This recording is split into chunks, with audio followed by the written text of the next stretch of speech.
Imagine a time of complete chaos where there is no king, no clear leadership, and no accountability. A time when every person does what they believe is right in their own eyes, no matter how destructive or horrific. This is the world of ancient Israel as told in the Book of Judges, a world where morality is abandoned and the unthinkable becomes reality. One story from this time stands out as the most shocking and disturbing in the entire Bible. It is a story of betrayal, violence, and a nation's descent into darkness. What begins as a simple journey of reconciliation turns into a night of unimaginable terror. It sparks a gruesome call to justice and plunges an entire nation into civil war, leaving scars that would never heal. This story from Judges 19 to 21 is not for the faint of heart. It challenges our understanding of human nature, justice, and redemption. Yet, hidden within its darkness are powerful lessons about the consequences of straying from God, the price of moral compromise, and the hope of restoration. Stay with me as we unravel this tragic tale, a story that will leave you speechless and haunted, but ultimately reflective on the choices we make and the grace that still prevails in even the darkest times. This is not just a story of the past, it's a mirror reflecting humanity's deepest struggles. Are you ready to hear it? Let's begin. In a time of lawlessness in Israel, when there was no king and every man did what was right in his own eyes, a Levite living in the remote hills of Ephraim faced a deeply personal crisis. This Levite, a man chosen to serve God, had taken a concubine from Bethlehem in Judah. She was meant to be his partner, sharing in his life and household. Yet their relationship was fraught with tension and betrayal. The woman had been unfaithful to him, and in her shame or frustration, she fled from him, returning to her father's house in Bethlehem. For 4 long months, the Levite wrestled with his emotions. Should he let her go and move on? Or should he pursue reconciliation despite her betrayal? In the end, he decided to restore their bond. Gathering his belongings, his servant, and his donkey, he embarked on the journey southward to Bethlehem to bring her back. It was a journey not just of distance, but of resolve, a testament to his determination to reclaim what was his. When the Levite arrived in Bethlehem, he found his concubine at her father's house. Her father, seeing the Levite's arrival, welcomed him with open arms. Hospitality was a deeply ingrained tradition in Israelite culture, and the father went above and beyond to ensure his guest felt at home. The Levite was offered food, drink, and a place to rest. Over the course of several days, the father persuaded him to stay longer, repeatedly delaying his departure. "Stay another night," the father would say, urging him to enjoy more of his hospitality. Though the Levite agreed initially, he grew increasingly restless. He had come for a purpose, and it was time to fulfill it. Finally, after days of delay, the Levite declared, "I must go now." He prepared to leave, taking his concubine, his servant, and their donkey. Together, they began the journey back to the hill country of Ephraim. The Levite was eager to return home, believing that he had succeeded in mending the fracture in his household. As night fell on their journey, the group approached the city of Gibeah, located in the land of Benjamin. Darkness crept in, and the Levite decided they needed to stop for the night. Gibeah was an Israelite city, and he assumed they would find hospitality there among their own people. However, to his dismay, no one in the city offered them shelter. This was shocking, a breach of the sacred tradition of welcoming travelers. Forced to remain in the open square, they prepared to endure the night exposed to the cold and whatever dangers might come. Just as hope began to wane, an old man returning from his work in the field saw them. Concerned for their safety, he approached and asked, "Why are you sitting here in the square? Haven't you found anyone to take you in?" The Levite explained their plight, and the old man, understanding the importance of hospitality, insisted they stay in his home. "Come with me," he said warmly. "I'll give you a safe place to rest." Relieved, the Levite accepted the old man's offer. He, his concubine, and his servant followed the man to his modest home, where they were given food and a place to rest. For the first time that day, the Levite felt a sense of peace, believing their troubles were behind them. The Levite, his concubine, and their servant settled into the old man's home in Gibeah. The atmosphere was calm, with the old man offering food and drink to his guests. The Levite likely felt relieved after a long day of travel, believing they had found safety under the old man's roof. The night stretched on as they shared a meal, their conversation interrupted only by the sound of distant footsteps outside. Suddenly, there was a loud banging on the door. The once quiet evening was shattered by angry shouts. A mob of men from Gibeah had gathered, their intentions wicked and depraved. "Bring out the man who is staying with you so we can abuse him," they shouted. The old man froze in horror. Hospitality was sacred in Israelite culture, and his guest was under his protection. Determined to shield the Levite, the old man stepped outside, his voice trembling but firm. "Don't do this wicked thing," he pleaded with the mob. "This man is my guest. Do not commit this vile act." The men were unmoved. Their shouting grew louder, their demands more insistent. The men dragged the concubine into the darkness, their cruelty unrestrained. The once dignified woman was subjected to unimaginable violence. The night echoed with her cries, but no one came to her rescue. The Levite and the old man stayed inside, ignoring the horror unfolding just beyond the door. As dawn broke, the mob dispersed, leaving the concubine battered and broken. With every ounce of strength she had left, she crawled back to the old man's house. Her hands reached for the doorframe, but she collapsed before she could enter. When the Levite stepped outside the next morning, he saw her lifeless body on the doorstep. Her hands, still clutching the threshold, told a silent story of desperation and pain. "Get up," he said coldly. "Let's go." His voice carried no emotion, no compassion. She didn't respond. Her life had been taken by the night's brutality. Without a word, the Levite hoisted her lifeless body onto his donkey and resumed his journey home. There was no mourning, no grief. His callousness marked the end of a night that revealed the depths of human depravity and the indifference of those who should have protected the vulnerable. This scene leaves an indelible mark, not only on the story but on the reader, as it highlights the moral decay of a society without accountability. After returning home, the Levite sat in silence, his thoughts dark and heavy.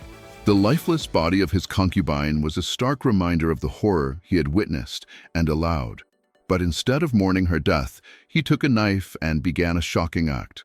With cold precision, he dismembered her body into 12 pieces. Each piece symbolized a message, a cry for justice to the 12 tribes of Israel. The Levite wrapped each piece carefully and sent them across the nation. Alongside the grisly tokens, he included a letter detailing the atrocities committed in Gibeah. The messengers delivered the packages, and wherever they arrived, they were met with shock and horror. People gasped, covering their mouths as they read the letter and looked upon the dismembered remains. "Such evil has never been seen in Israel," they whispered. The news spread quickly. Tribal leaders from all over Israel convened at Mizpah, united in their outrage. Thousands of men gathered, their faces grim, their voices filled with anger. "This crime must not go unpunished," they declared. The Levite stood before them, recounting every detail of the night in Gibeah. His words fueled their fury. The leaders sent a message to the tribe of Benjamin, demanding that they surrender the wicked men of Gibeah who had committed the crime. "Give us the culprits so we can purge this evil from Israel," they ordered. But the Benjamites refused. Instead of handing over the guilty men, they chose to defend their own. The tribe of Benjamin armed themselves, preparing for war. The 11 tribes of Israel, united in their pursuit of justice, marched against Benjamin. The sight of their massive army struck fear across the land. But the Benjamites, skilled warriors, stood their ground. The first battle was fierce, with heavy losses on both sides. The Israelites, despite their greater numbers, suffered unexpected defeats. As the war dragged on, the Israelites cried out to God for guidance. "Should we continue to fight against our brothers?" they prayed. God's answer came, "Go, for tomorrow I will deliver them into your hands." Renewed by this divine assurance, the Israelites pressed forward. The tide turned, and the Israelite army overpowered the Benjamites. Village after village was destroyed, their warriors slain. The once proud tribe was reduced to ruins. By the end of the conflict, only 600 Benjamite men survived, fleeing to the wilderness for refuge. The cost of justice was staggering. Tens of thousands of Israelites had died, and Benjamin was on the brink of extinction. The aftermath left a nation scarred, grappling with the consequences of vengeance. As the dust settled, Israel faced a sobering reality. Their pursuit of justice had nearly destroyed one of their own tribes. The once united nation was now fractured, haunted by the violence they had unleashed upon each other. This tragic chapter would forever mark their history. The war's aftermath left Israel grappling with the weight of their actions. The tribe of Benjamin was nearly destroyed, with only 600 men remaining, hiding in the wilderness. The rest of Israel mourned this loss, realizing that one of their 12 tribes might vanish forever. However, they had a serious dilemma. The leaders had sworn an oath before God, vowing not to give their daughters as wives to the Benjamites. This left the surviving men without a way to rebuild their tribe. Gathered at Mizpah, the leaders debated. "We cannot break our oath," one elder declared. "But we cannot let Benjamin disappear." The weight of their choices was evident in their tired faces. After hours of deliberation, they devised a grim solution, one that would exact another cost from their people. To find wives for the Benjamites, the Israelites turned their attention to the city of Jabesh-Gilead, whose people had not joined the battle against Benjamin. "Spare no one except the virgin women," the leaders commanded. The army marched on Jabesh-Gilead, destroying the city and killing its inhabitants, except for 400 young women who had never been with a man. These women, terrified and mourning the loss of their families, were handed over to the Benjamites. The leaders rationalized their actions as necessary to preserve the tribe of Benjamin. Yet, even with this solution, 200 Benjamite men still remained without wives. The elders met again, desperate to resolve the issue. One elder suggested a plan both cunning and deeply flawed. "There's a festival coming up in Shiloh," he said. "During the dances, the young women of Shiloh will come out to celebrate. Tell the remaining Benjamites to hide in the vineyards. When the women come out, they can seize them and take them as wives." The plan was unsettling, but it avoided breaking the oath, as the Israelites wouldn't give their daughters to the Benjamites. Instead, the women would be kidnapped. The leaders announced the plan, justifying it as the only way to ensure Benjamin's survival. The day of the festival arrived. As the young women of Shiloh danced joyfully, unaware of the scheme, the Benjamite men hid in the shadows. At the signal, they rushed out, grabbing the women and carrying them away. Cries of fear and shock echoed through the vineyards. The women's families could do nothing, bound by the oath. The Benjamites returned to their land, now with wives, and began to rebuild their cities. Yet, the means by which they secured their survival cast a shadow over the tribe and the nation of Israel as a whole. The book of Judges concludes with a chilling statement. In those days, there was no king in Israel. Everyone did what was right in his own eyes. The story of Benjamin is a sobering reminder of the moral decay that comes when people stray from God. Despite the chaos, God's grace allowed the tribe of Benjamin to survive and rebuild. However, the scars of their actions, violence, broken trust, and moral compromise would remain a lasting mark on Israel's history. The story of Judges 19 to 21 is one of the most haunting accounts in the Bible. It reminds us of the devastating consequences of moral decay and the high cost of straying from God's guidance. It reveals how, without accountability and leadership, even God's chosen people descended into unimaginable darkness. Yet, amidst the tragedy, it also points to God's enduring grace, a grace that allowed a broken tribe to rebuild and a nation to reflect on its failures. But this story is more than a cautionary tale. It challenges us to examine our own lives and decisions. Are we drifting from what is right? Are we treating others as bearers of God's image? Most importantly, are we staying connected to God, who alone can guide us through the complexities of life?